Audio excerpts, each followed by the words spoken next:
அனைவருக்கும் வணக்கம். இன்னைக்கான பதிவில் நம்ம பார்க்க போகிற மிக முக்கியமான ஒரு பதிவு என்ன அப்படின்னா, அதாவது நாளைய தினம் முருகப்பெருமானுக்கு உரிய தைப்பூச திருநாளானது வரப்போகிறது. அதாவது பௌர்ணமியும் பூச நட்சத்திரமும் சேரக்கூடிய நாளே தைப்பூசமாகும். இந்த தைப்பூச திருவிழாவின் பொழுது முருகப்பெருமானுக்கு விரதம் இருப்பது என்பது மிகவுமே முக்கியம். அப்படிப்பட்ட இந்த திருநாளின் பொழுது நம்மளுடைய அனைத்து விதமான கஷ்டங்கள் தீருவதற்கும் நமக்கு ஏற்படக்கூடிய பண பிரச்சனை, கடன் பிரச்சனை உள்ளிட்டவை தீர்வதற்கு முருகப்பெருமானுக்கு நாம் இந்த ஒரு எளிய பரிகாரத்தை நம் வீட்டில் இருந்தபடியே செய்யலாம். அந்த பரிகாரத்தை நாம் எப்படி செய்ய வேண்டும், இந்த பரிகாரத்தை நாம் எந்தெந்த நேரத்தில் செய்ய வேண்டும், அது மட்டும் இல்லாமல் இந்த தைப்பூச விரதத்தை நாம் எப்படி இருக்க வேண்டும் என்பதை பற்றின பல முக்கியமான தகவலை தான் இந்த பதிவில் நம்ம இப்போ பார்த்து தெரிஞ்சுக்க போகிறோம். எனவே இந்த பதிவை பார்த்துட்டு இருக்கிறவங்க தொடர்ந்து பார்த்துட்டு வாங்க. அது மட்டும் இல்லாமல் இந்த பதிவை நீங்கள் பார்த்துட்டு இருக்கும் பொழுதே முருகப்பெருமானுக்கு போற்றி போற்றி அப்படின்ற திருமந்திரத்தை மறக்காம கமெண்ட்ஸ்ல 3 முறை பதிவு பண்ணிடுங்க.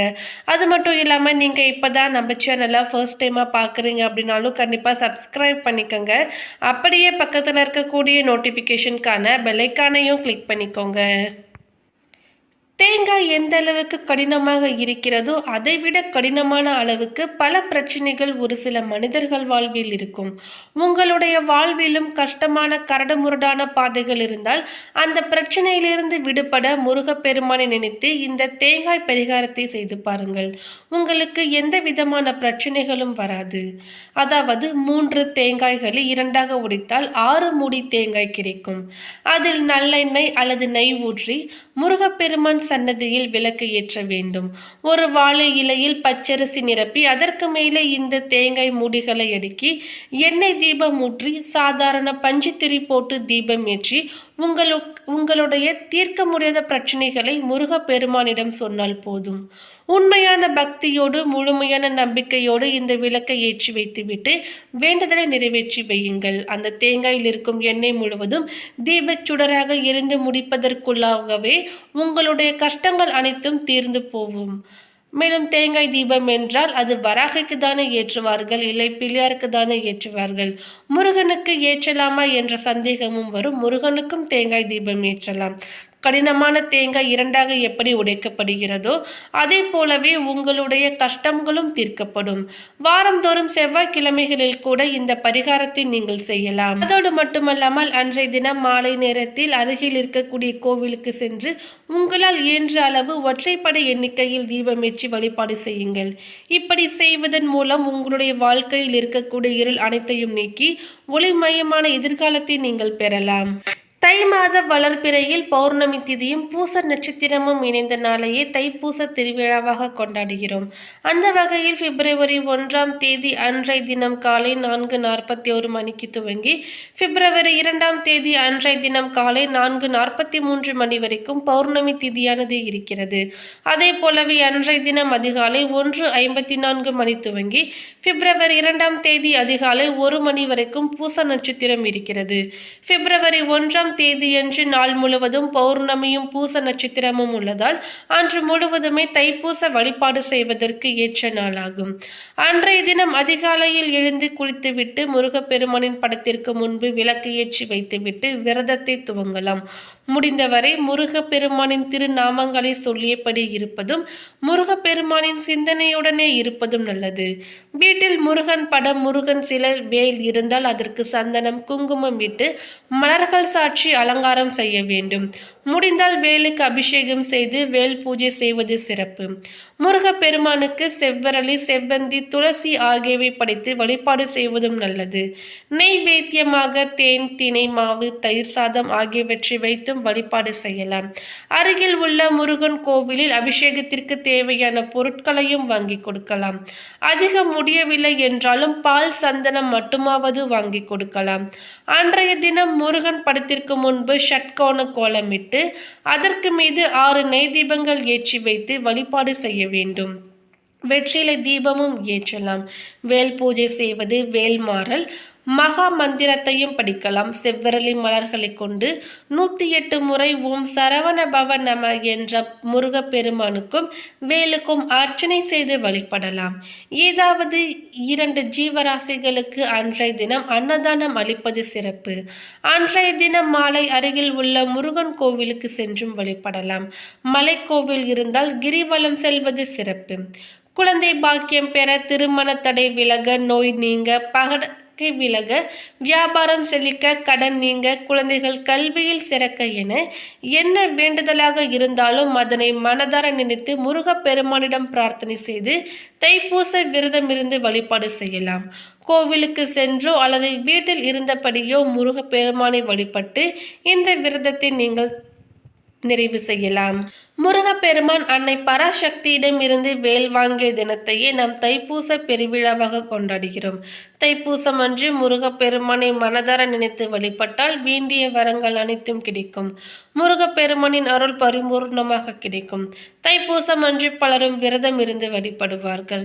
ஒரு சிலர் 48 நாட்கள் அல்லது 21 நாட்கள் என்றும் தைப்பூச விரதம் இருப்பார்கள். ஆனால் அனைவராலும் இப்படி 48 நாட்கள் விரதம் கடைபிடிக்க முடியாது. ஒரு நாள் விரதம் மேற்கொண்டாலும் நல்லதுதான். 27 நட்சத்திரங்களில் பூச நட்சத்திரத்தின் அதி தேவதையாக இருப்பவர் குரு பகவான். எனவே தைப்பூச நாளில் முருகப்பெருமானை வழிபடுபவர்களுக்கு குரு பகவானின் அருள் சேர்ந்தும் கிடைக்கும்.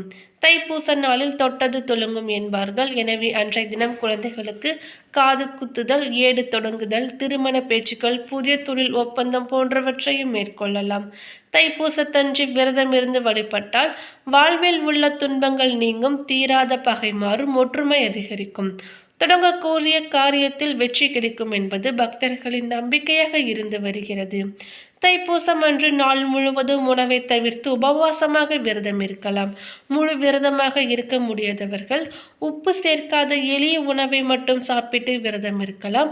அல்லது பால் பழம் மட்டும் எடுத்துக்கொண்டும் தைப்பூச விரதம் இருக்கலாம்.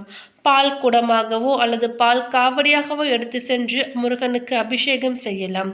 முருகனுக்கு பால், பன்னீர், சந்தனம், புஷ்பம், இளநீர் உள்ளிட்ட காவடிகள் சுமந்து செல்லலாம்.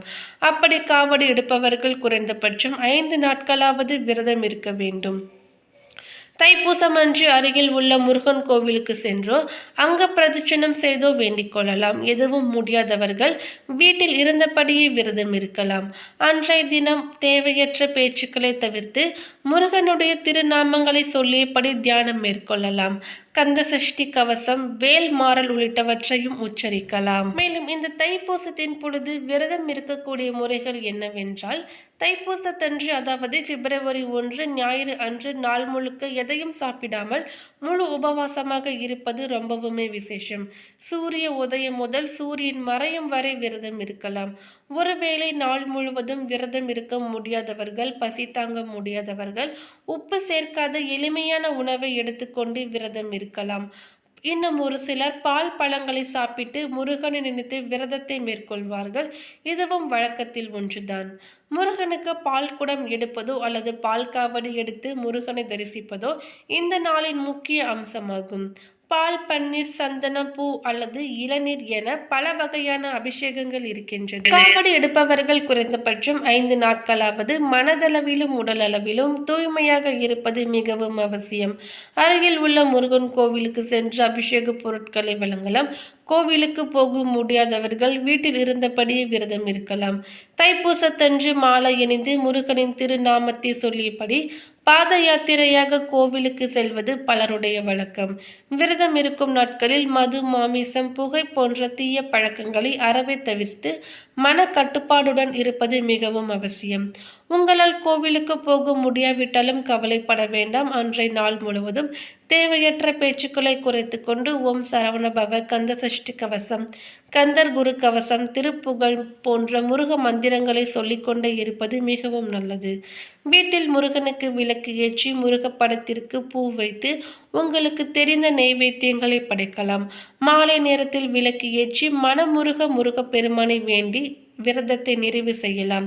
நம்மால் முடிந்த எளிய முறையில் உண்மையான பக்தியோடு முருகப்பெருமானை வணங்கினாலே போதும், அவர் நமக்கு முழுமையான அருளை கொடுப்பார். முருக வழிபாடு என்பது வாழ்க்கையில் வெற்றியை தரக்கூடிய ஒரு வழிபாடு.